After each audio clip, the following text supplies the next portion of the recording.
Pendant le début de la partie 700, on va entendre un commentaire de Yogananda, on va entendre les trois premiers versets de la Bhagavad Gita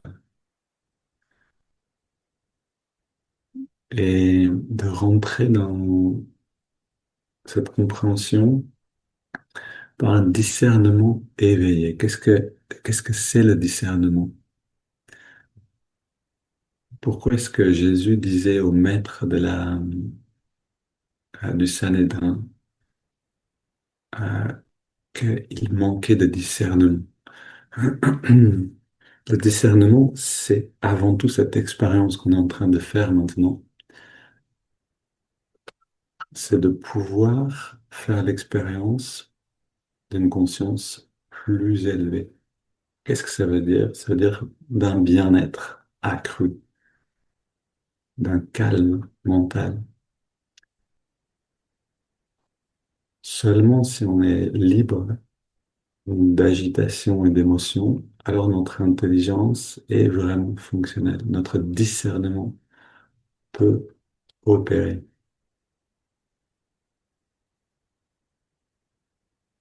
Et donc, profitons de cet état-là pleinement. C'est l'état qui nous permet, comme un baromètre, de voir dans la vie de tous les jours, est-ce qu'on est en train de se rapprocher de cet état-là? Est-ce qu'on est en train de s'en éloigner? Et à partir de là, on peut reconnaître sa droite de sa gauche. Non pas selon des règles spirituelles ou des règles appliquées à notre vie, mais en fait, à un moment, on a besoin d'aller au-delà des règles et de sentir ce qui est lumière et ce qui ne l'est pas, et de le voir par nous-mêmes. Justement, le Bhagavad Gita nous parle beaucoup de ça. Justement, le premier verset nous dit Dhritarashtra. Dhritarashtra, donc le roi aveugle, le mental en nous, aveuglé par les sens, celui qui manque de cette lumière du discernement qu'on réveille par la méditation. On commence littéralement par ce mot Dhritarashtra. Le mental est aveugle. Donc le roi Dhritarashtra posa cette question à Sanjaya, Sanjaya qui représente l'introspection. Sur le champ de bataille du Kurukshetra, mes fils et les fils de Pandu se faisaient face prêts au combat. Quelle fut l'issue de leur affrontement? Sanjaya répondit, le prince Duryodhana, euh, voyant l'armée des Pandavas rangée devant lui en ordre de bataille, s'approcha inquiet de Dronacharya et lui adressa ces paroles. Regarde, ô maître, cette immense armée des fils de Pandu, disposée pour le combat par ton propre élève inspiré, le fils de Drupada. Alors, quand on lit ces versets, on entend simplement la description d'une histoire très simple. Un roi aveugle demande à son conseiller ou à oui, son conseiller littéralement, qu'est-ce qui s'est passé sur le champ de bataille? Et le conseiller lui répond, voilà ce qui s'est passé. En réalité, chaque mot est très bien choisi pour transporter l'essence de la sagesse dont on a besoin sur le chemin spirituel. Pour aller dans cette transformation de tout ce qui nous retient de faire l'expérience de nous-mêmes, c'est-à-dire la joie réelle de qui on est vraiment, la paix intérieure, toutes les qualités divines, de transformer tout ce qui nous retient, de devenir cette expression pure de divin. Alors, c'est ça qui est vraiment fascinant dans la Bhagavad Gita, c'est que littéralement chaque mot, on peut l'observer et voir qu'il y a beaucoup, beaucoup d'enseignements. Et la chose n'est pas vraie pour tous les textes. On peut vraiment voir les différences de profondeur dans différents textes. Donc, ce texte a été écrit par une personne qui était baignant dans cette conscience infinie. Et donc, elle reflète constamment cette conscience-là. Alors, le deuxième verset Après, donc, l'empereur, alors, pardon, le prince Duryodhana, après avoir observé des armées des Pandavas disposées pour la bataille, se rendit auprès de son maître Drona et s'exprima en ces termes. Ici, je vous lis le commentaire de Yogananda. L'introspection révèle ceci. Donc, c'est Sanjaya qui parle. Donc, l'introspection révèle ceci. Après avoir vu les forces du discernement alignées pour une bataille intérieure, prête à affronter les tendances liées au sens. Donc, après avoir vu les forces du discernement alignées pour une bataille intérieure, prête à affronter les tendances liées au sens, le roi, le désir matériel, donc le roi, en fait le prince, désir matériel, se tourna vers son précepteur, Drona, qui signifie de l'habitude, et commença à échanger avec lui. Donc, il rentre dans un échange. Ok, on a besoin ici de rendre la chose vraiment compréhensible. Donc, on est sur le champ de bataille. Quelque part dans notre quotidien, on est dans une situation, et on va voir après des exemples de situations du quotidien qui nous demandent en fait cette euh, conscience-là de la bataille qui se joue en nous-mêmes. Donc, on est dans le quotidien et il y a une situation qui se présente. Et dans cette situation, on a un affrontement entre les tendances spirituelles en nous qui vont nous élever vers quelque chose de joyeux, de beau, de bon, etc., toutes ces bonnes qualités-là, et les tendances négatives en nous. Et à ce moment-là,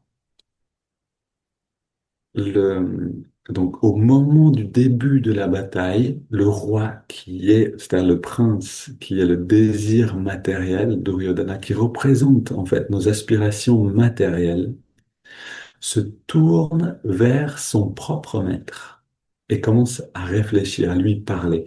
Qui est ce maître? C'est Drona, qui représente l'habitude. Alors, ça demande vraiment pour que ce texte soit véritablement transformateur, on a besoin d'apprendre à l'appliquer à notre quotidien, à notre vie de tous les jours. C'est pour ça qu'on a aussi ce moment en petit groupe à la fin. On va vraiment essayer de voir qu'est-ce que ça veut dire dans ma vie personnelle. Ok, je lis un petit peu le commentaire de Yogananda. Les premiers versets décrivent la préparation d'un combat psychologique entre les forces du discernement et les tendances mentales aveugles. Ce combat psychologique apparaît à la lumière de l'introspection. Ce verset montre comment, chez l'individu ordinaire, dominé par les sens, l'introspection et le discernement sont prisonnières des armées sensorielles et ainsi réduites au silence. Donc, je relis, ce verset montre que chez une personne qui n'est pas dans une démarche spirituelle, mais qui est simplement dominé par les sens, par ce qu'il aime et ce qu'il n'aime pas. Et dont toute la vie va être déterminée premièrement par obéir à ce que j'aime et ce que j'aime pas. Donc pour cette personne-là, l'introspection et le discernement sont prisonnières. Prisonnières de qui? Justement des sens. Et donc réduites au silence. Vous vous rappelez que le discernement, c'est cette capacité à rentrer dans une conscience plus grande. C'est ce qu'on vient de pratiquer avec la méditation. Et de voir ce qui nous amène vers ce bien-être à nouveau ou ce qui nous en écarte, ce qui le fait disparaître. L'introspection, qu'est-ce que c'est? C'est cette capacité à regarder dans le calme, donc avec discernement, comment j'ai vécu telle situation, tel dialogue, tel moment difficile. Et ces facultés, l'introspection et le discernement, sont la base de l'évolution spirituelle. C'est le début de la Bhagavad Gita, le début de la bataille spirituelle pour grandir et se libérer des tendances négatives en nous-mêmes, commence avec introspection et discernement. Chez une personne qui n'est pas intéressée, c'est-à-dire qui est simplement qui est complètement dominé par l'essence, qui n'a pas encore la compréhension que le monde à l'extérieur n'apportera pas un bonheur durable, un bonheur réel, mais seulement des hauts et des bas constants. Donc chez cette personne-là qui n'est pas consciente de ça, l'introspection et le discernement ne sont pas opérationnels, sont réduites au silence.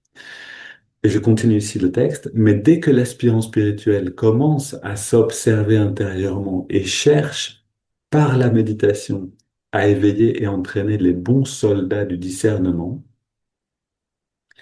alors le désir matériel, donc qui est le souverain de toutes les tendances sensorielles, donc alors ce désir matériel en nous prend peur à l'idée de perdre le royaume du corps et de l'âme. Il cherche alors à se renforcer en consultant son maître, les habitudes sensorielles du passé. Ok, encore une fois, chez celui, et vraiment, ça nous aide aussi à comprendre nos proches, nos amis, notre famille, notre conjoint, chez celui qui n'est pas encore dans cet élan de rentrer, dans une conscience plus grande, d'apporter cette conscience plus grande à la vie de tous les jours, que ce soit en méditant ou que ce soit en faisant autre chose, mais de rentrer vraiment dans cette expérience-là. Euh, Si vous n'entendez pas bien, vous me faites un signe. Celui qui n'a pas encore cette aspiration-là, pour lui, le discernement et la réflexion ne fonctionnent pas. Littéralement, ne fonctionne pas bien, ne fonctionne pas réellement pour grandir. Parce que c'est d'or dans les sens qu'on va chercher si on est bien ou si on n'est pas bien. C'est là où on va chercher un bonheur, un équilibre. Pour celui, et ça nous intéresse particulièrement maintenant pour nous-mêmes, donc pour celui qui cherche, pour celui qui y est aspirant spirituel, qui commence à s'observer intérieurement, et qui cherche par la méditation à éveiller et à entraîner ces qualités de discernement, alors, pour cette personne-là, le désir matériel prend peur. Donc, en nous, il va y avoir une réaction forte. Le désir matériel qui est en nous une énergie autonome, on pourrait dire littéralement une personne en nous-mêmes, un citoyen de notre conscience, prend peur à l'idée en fait, à l'idée de perdre le royaume du corps et de l'âme. On a vécu pendant des années en cherchant simplement notre bonheur dans la vie, dans le monde extérieur. C'est le désir matériel en nous qui régnait simplement, très, sans être remis en question. Et maintenant, on cherche quelque chose d'autre. Et donc, ce que nous dit ici la Bhagavad Gita dès le deuxième verset, c'est attention, si on veut rentrer dans ce travail de transformation, en fait, en nous-mêmes, on va faire l'expérience de la peur. Et ce qui est intéressant, c'est que c'est pas seulement Duryodhana qui représente donc le désir matériel qui va avoir peur, mais c'est aussi Arjuna. Si vous vous rappelez, euh, la bataille, en fait, c'est que c'est-à-dire l'introduction à la Bhagavad Gita, c'est Arjuna qui représente justement l'aspirant spirituel, celui qui veut grandir spirituellement, la force de volonté de celui qui veut grandir spirituellement. Et donc Arjuna va au milieu du champ de bataille, regarde les deux armées et s'effondre et abandonne son arc et exprime son désarroi et il dit à Krishna, donc qui est le conducteur du char sur lequel il est placé, je ne veux pas me battre.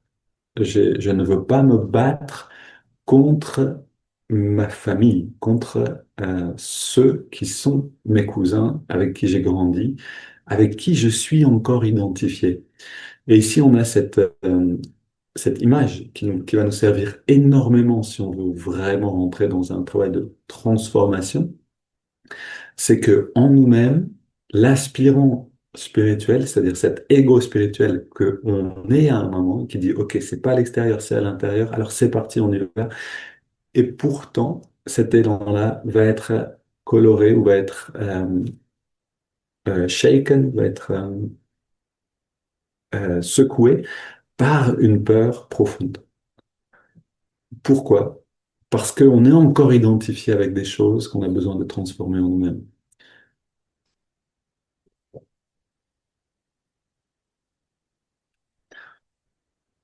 Alors, tout le monde a peur, en fait. C'est-à-dire, d'un côté, l'aspiration spirituelle, c'est c'est pas une publicité pour le chemin spirituel. Le début de la Bhagavad Gita, c'est de dire, attention, ça va pas être facile. Celui qui voulait se transformer, il fait un grand pas en arrière, il dit, j'ai plus envie. C'est nous-mêmes. Et le désir matériel en nous, qui a régné jusque-là, il se tourne vers son maître, c'est-à-dire les habitudes, et lui dit, mais qu'est-ce qui se passe? Pourquoi est-ce que tu as formé aussi, en fait, toutes ces bonnes qualités qui vont maintenant s'affronter avec les qualités qui ont régné jusque-là? Et alors, encore une fois, pour que toutes ces choses fassent vraiment sens, on a besoin de les mettre dans la vie de tous les jours. On a besoin de voir comment cette lutte se passe. Et ici, la Bhagavad Gita présente les choses, euh, en particulier les commentaires de Yogananda, plus comme une lutte contre des désirs qu'il nous faut vaincre et qui sont très tentants pour nous. Et c'est vrai, dans notre vie, on a des désirs qui sont tentants, euh, mais qui sont pas forcément, en fait, ce qui va nous... Oh, ok, ça va mieux au niveau du son? Ou tu veux dire quelque chose, Eva? J'ai une question, c'est possible? Oui, bien sûr. Avec plaisir, génial, merci Eva. Une question. Ma question, c'est pourquoi ça nous fait peur d'abandonner les parties de nous-mêmes avec lesquelles on est identifié? Excellente question. Excellente question. En fait, c'est pourquoi je pourrais pas te dire que je pourrais pas donner une réponse directement à pourquoi est-ce que l'âme est identifiée, mais c'est vraiment cette identification qui est la cause, en fait. L'habitude d'un certain fonctionnement fait qu'on se définit comme je suis aussi ces désirs que j'ai, ou cette manière de réagir. On va voir que c'est aussi une manière de réagir, une manière d'interagir avec le monde. On est identifié à une personne, à une personnalité. Et pour la conscience, il n'y a rien de plus effrayant que de perdre les repères de l'identité, de perdre ce qui nous a, le socle de qui on est, pour aller dans l'inconnu, de qui on serait si on n'était pas identifié à ces choses-là. Il y a un moment, alors ça c'est une explication, c'est-à-dire qu'il y a un moment assez déstabilisant de toute façon sur le chemin spirituel, où, et je pense qu'on a tous vécu ces choses, où on se trouve tout d'un coup secoué intérieurement. On va dans une communauté Ananda, par exemple, et on se dit, mais ça va être super, forcément, puisque tout le monde vit en méditant régulièrement, en servant ensemble, en chantant ensemble, on va se régaler. Et puis on se rend compte au bout de quelques jours qu'il y a des choses en nous qui s'élèvent et qui sont pas du tout agréables à vivre, et qui sont des peurs, qui sont des sentiments d'insécurité peut-être dans un groupe, ou mille choses, mille choses. Et ces moments difficiles sont complètement nécessaires. C'est des émotions en nous. Je me suis identifié, par exemple, à un certain fonctionnement dans un groupe. Je n'ai peut-être pas... Est-ce que j'ai vraiment ma place dans un groupe? Est-ce que je suis à la hauteur d'être aimé, par exemple? Toutes ces choses, toutes ces tendances et ces habitudes mentales sont devenues une partie de nous-mêmes. Et donc, le fait de de grandir. Ça veut dire en fait les regarder, les traverser, les accepter et aller au-delà. Et ce travail-là, il est désagréable, c'est-à-dire que c'est pas quelque chose de réjouissant de refaire l'expérience finalement d'une limite ou d'un traumatisme ou simplement d'une émotion négative, quelle que soit son amplitude. Donc c'est quelque chose qui est pas agréable. Et quand la chose va remonter, on va avoir envie très typiquement de s'écarter un petit peu du foyer, de là où ça chauffe vraiment, de la machine à laver, et d'aller se réfugier dans quelque chose qu'on connaît, dans quelque chose qui nous... Donc la solitude, par exemple, ou... ouais, en fait, dans toutes ces choses qui nous ont tenus en équilibre jusque-là, dans peut-être un certain malheur ou une certaine misère intérieure, mais qu'on a trouvé un équilibre, on a trouvé un équilibre pour vivre relativement En tout cas, s'en sortir jusque-là. Et donc, il y a cette tendance-là. Ça répond un petit peu à ta question, Eva? C'était pas exactement ça, Ok. c'était plus. hum, alors, j'ai une piste et en fait, je vais te la proposer et voir ce que tu en penses. Ouais. Euh, c'est en fait pourquoi est-ce que ça nous fait peur de laisser en arrière nos identifications en elles-mêmes? Parce qu'on pourrait penser que c'est aussi libérateur, on se sent plus libre. Mais Oh. Mhm. mais je me dis que peut-être ça ressemble à la mort et que ça se relationne à la peur de la mort parce qu'il y a des parties auxquelles on pense ça c'est moi et moi je meurs en laissant ça de côté et peut-être que c'est ça qui fait peur. Je sais pas. C'est tout à fait ça, c'est ce que j'essayais de dire tout à l'heure en disant le fait de nous libérer d'une identification, c'est littéralement quelque chose qui meurt en nous. En effet, c'est je ne suis plus cette manière de dealer avec le monde, cette manière de relationner. Et en effet, c'est une mort à l'intérieur.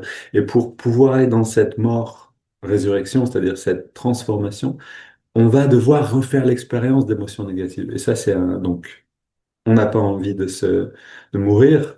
On n'a pas envie de refaire l'expérience négative qu'on a déjà faite. On arrive à la réprimer.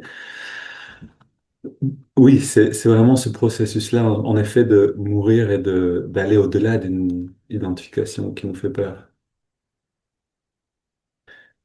Euh, et en fait, Yogananda nous donne l'exemple de ça. C'est-à-dire, Yogananda nous dit, donc, quand il était petit, ok, Mukunda, son nom de naissance, il a eu une vision de ces merveilleux saints de l'Himalaya, ces yogis.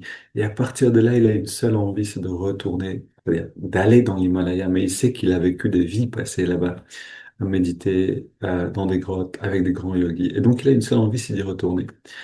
Et, euh, et un jour, alors que son chemin et son chemin de réalisation, c'est-à-dire de réactualiser sa conscience divine pour pouvoir ensuite la manifester dans le monde et qu'on reçoive ses enseignements, son chemin, c'est d'aller euh, dans un ermitage, dans l'ashram de son maître, Sri Yukteswar. Sauf que lui, il a toujours ce désir et cette identification intérieure avec non, moi je suis dans l'Himalaya, je vis là-haut et c'est là-haut que je réalise Dieu. Il l'a déjà vécu peut-être maintes fois dans des vies antérieures. Et donc il y a un moment où il va succomber à cette tentation. Il dit non, cette vie de l'ashram, c'est pas pour moi. Au revoir. Et il va parler à son maître, il lui dit je m'en vais. Euh, je reviendrai. Je sais pas ce qu'il lui dit exactement, je ne me rappelle plus. Mais en gros, lui, il succombe à la tentation. Il ne le fait pas une seule fois seulement, il nous montre vraiment le chemin. Donc ça, c'est une habitude de quelque chose qui était très ancré en lui-même. À un autre moment, son maître lui dit, euh, donc tu dois retourner vivre dans ta famille. Et là aussi, c'est trop difficile pour lui. Et ça, c'est vraiment, ici, c'est un déplaisir, c'est-à-dire, non, je veux pas retourner dans ma famille et donner raison à mon frère qui disait que je serais trop fragile et que je vais devoir revenir ensuite dans ma famille. Donc ça, c'est des choses qu'on trouve dans l'autobiographie d'un yogi. Ici, Yogananda nous montre que lui-même a dû faillir, c'est-à-dire que c'est pas facile tout d'un coup de dire non, moi j'ai toujours pensé que j'étais libre, que je suis libre de ma famille, je suis maintenant un renonçant, je suis dans un ermitage. Et puis mon gourou, mon maître me dit non, je vais pas faire de toi maintenant un renonçant. Il l'a fait attendre un certain temps et tu dois retourner vivre dans ta famille. Et donc là, on a un conflit littéralement entre je pensais être ça et maintenant on me dit de vivre ça. Typiquement, c'est ce processus de la mort d'un attachement en fait. Mais alors, ce qui est intéressant, c'est de voir que, OK, on a quelquefois des choses qu'on désire, comme par exemple vivre dans l'Himalaya pour Yogananda, pour nous, ça peut être des choses très simples, un travail, un revenu, une réputation, toutes les choses qu'on désire, on peut tous désirer, un objet, une voiture, une maison, une situation. Ok, ça c'est des désirs et quelquefois ces désirs vont nous amener loin de notre chemin et on aura besoin de se désidentifier justement avec ces désirs. Processus douloureux, on a vu, parce qu'on a besoin de laisser une partie de nous mourir en effet, comme tu disais Emma tout à l'heure. Qui a envie d'aller enterrer une partie de soi-même? A priori, personne. Quelquefois, on a peur. Toi, tu as envie. Ok. Bon, moi aussi, j'essaie d'avoir envie, mais quand il faut jeter les premières pelletées de terre, c'est pas facile. Et, en fait, il y a vraiment un moment où c'est difficile. Mais très souvent, la, la bataille ne se fait pas en réalité contre un désir dévorant, un désir vraiment fort, mais se fait contre un déplaisir. Euh, c'est un exemple qu'on connaît tous. On a un proche, par exemple, donc ça peut être un enfant, un parent, un conjoint, qui agit d'une manière et que nous, on identifie comme qui n'est pas bonne pour lui. Ok? Je pense qu'on connaît tous ça par cœur. Viens te promener avec moi, on va se régaler. Non, je dois encore faire des choses sur l'ordinateur ou je sais pas quoi. Non, mais laisse un petit peu ces choses. Viens, on va passer un bon moment ensemble. Ok? Et ici vient un conflit intérieur qui est exactement cette bataille-là. Donc là, on pourrait se dire, oui, mais il faut aller à l'extérieur parce que c'est la nature, parce que ça va nous faire du bien. L'ordinateur, c'est le diable. Donc là, c'est très simple. Ok, il faut aller vers Dieu, il faut pas aller vers le diable. Et là, on se trompe, bien sûr. On n'a pas le discernement. Donc, pourquoi on n'a pas de discernement? Parce que peut-être que c'est tout à fait juste pour cette personne. Elle doit rester, elle doit faire quelque chose. Ou peut-être qu'elle a besoin de rester à l'intérieur et de voir qu'elle trouve pas son bonheur dans l'ordinateur et qu'une autre fois, elle va venir d'elle-même.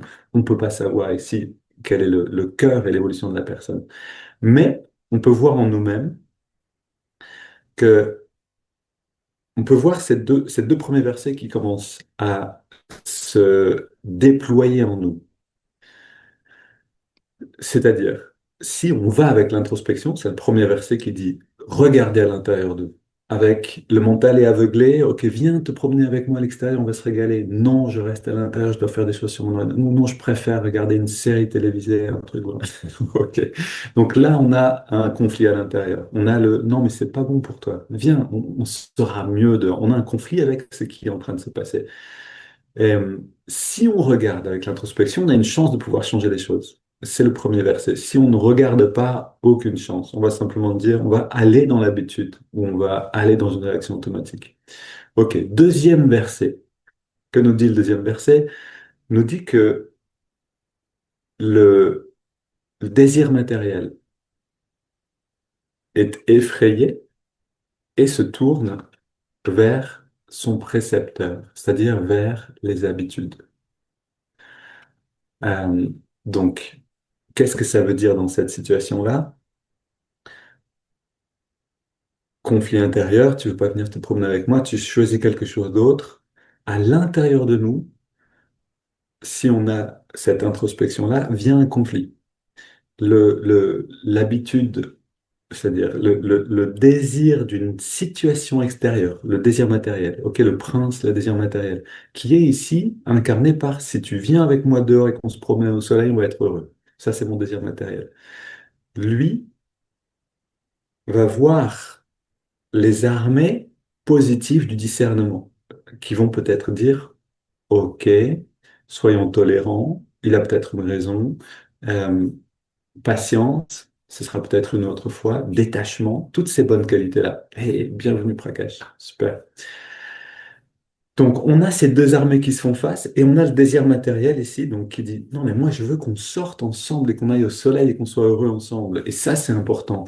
Et lui, donc ce désir va se tourner vers l'habitude et va dire si je regarde dans le passé, on était sorti jeudi dernier, on était sorti dimanche il y a 2 semaines, on était parti se promener, marcher dans la montagne pendant une semaine, on était heureux. Donc, je sais que c'est comme ça que ça fonctionne.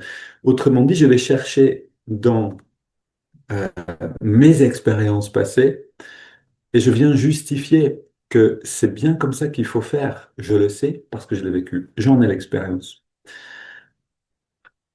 Alors, comment ça se passe? Euh,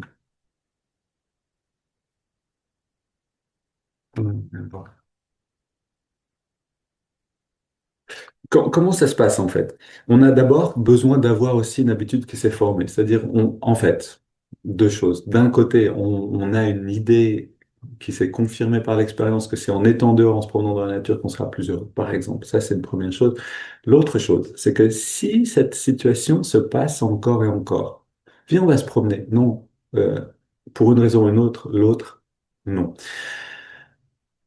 On va peut-être insister, sortir avec un petit peu de frustration. Et si on fait ça encore et encore et encore, on crée une nouvelle habitude. Et donc là, on risque de s'enraciner dans une perception en fait négative de l'autre ou d'une situation qui risque de se répéter de plus en plus. Une nouvelle identification de nous-mêmes, une nouvelle identification de la relation. On peut créer comme ça de plus en plus de schémas de fonctionnement. Maintenant, passer donc ici dans une autre forme de réaction, c'est vraiment un combat c'est un combat beaucoup plus exigeant parce que c'est pas seulement de renoncer à un désir comme je voudrais manger un gâteau au chocolat, ok, je fais un travail, je regarde, non, je préfère aller un travail intérieur, je décide d'aller méditer à la place, ok, ça c'est l'exemple vraiment le plus bateau. C'est plus compliqué que ça parce qu'on est vraiment en lien avec quelque chose qui est une habitude de réaction, une habitude de fonctionnement. Et cette habitude-là, parce qu'elle est invisible en nous, c'est-à-dire si on est seul, on ne la voit pas projetée avec nous-mêmes, elle devient visible dans la relation avec l'autre. Oui, avec plaisir, Karel. Merci d'avoir été avec nous. Et ensuite, on va aller dans les breakout rooms pour justement penser à ça. Parce que c'est là où la Bhagavad Gita devient extrêmement riche. C'est-à-dire, si on l'applique seulement avec les grands désirs de la vie, c'est, on va se servir de ça très rarement, en fait, relativement rarement. Mais si par contre, on peut commencer à voir que la manière d'interagir avec l'autre, que en fait, toute interaction avec l'autre obéit à cette loi-là. C'est-à-dire, est-ce que je suis maintenant conscient de cette bataille entre réaction automatique, de ce que je crois être juste, ou de ce dont j'ai l'habitude, identification à un comportement, ou qualité positive qui ouvre un nouveau chemin. Si je deviens conscient de ces choses, la Bhagavad Gita devient constamment valable, valide. Je peux m'en servir tout le temps. Alors, j'essaie juste d'aller à. C'est pas, on y arrive. Je vais au bout de cet exemple-là. Et après, on l'applique à nous-mêmes.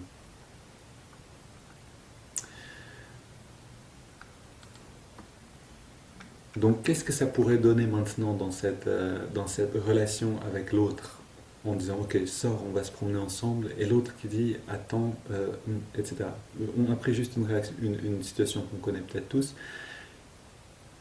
Ici, donc, ce ne sera pas forcément renoncer à un fort désir qui nous demande une action. Ce sera plutôt renoncer à une réaction automatique. OK. Et là, oui. Et là, on a besoin, pardon, justement d'interrompre une réaction. Donc, c'est pas autant de interrompre une action ou de couper une action à sa racine, dans le sens un désir qui nous amène vers une nouvelle action, mais c'est renoncer à une habitude de réaction, ce qui est beaucoup plus difficile. Comment faire? Mille manières de faire. Vous avez vos manières, on va entendre un petit peu à propos de ça. La question qui se pose pour nous maintenant dans les breakout rooms, c'est dans les petits groupes, est-ce que je peux voir ces moments-là où j'aurai une manière de réagir à une situation qui est une habitude? Est-ce que je peux voir quand je suis en train d'interagir avec une personne que j'ai une certaine attente, que la situation me propose quelque chose d'autre et que je peux rentrer en conflit à l'intérieur de moi? En réalité, c'est notre quotidien et c'est quasiment ce qui se passe à peu près à chaque fois qu'on est dans une interaction, c'est qu'on a une petite idée de ce que cette interaction pourrait être et elle est quelque chose d'autre. La question n'est pas en fait est-ce que je vis ces choses, mais est-ce que je peux voir que je vis ces choses. Donc c'est pour ça, je vous propose euh, de se retrouver en petit groupe et de vraiment se poser cette question-là. Est-ce que je peux trouver des exemples? Quels sont les exemples que je peux voir dans ma vie? Quand je parle avec conjoint, avec parents ou enfants, avec les proches, peut-être des amis proches ou des gens du travail, et je sens déjà, alors même commence à interagir. On n'a peut-être pas encore échangé un mot. Je sens déjà qu'il y a ici un conflit à l'intérieur entre quelque chose que j'espère, que je désire, ou une réaction habituelle à laquelle je suis identifié, et quelque chose de plus expansif que j'aimerais trouver ou développer.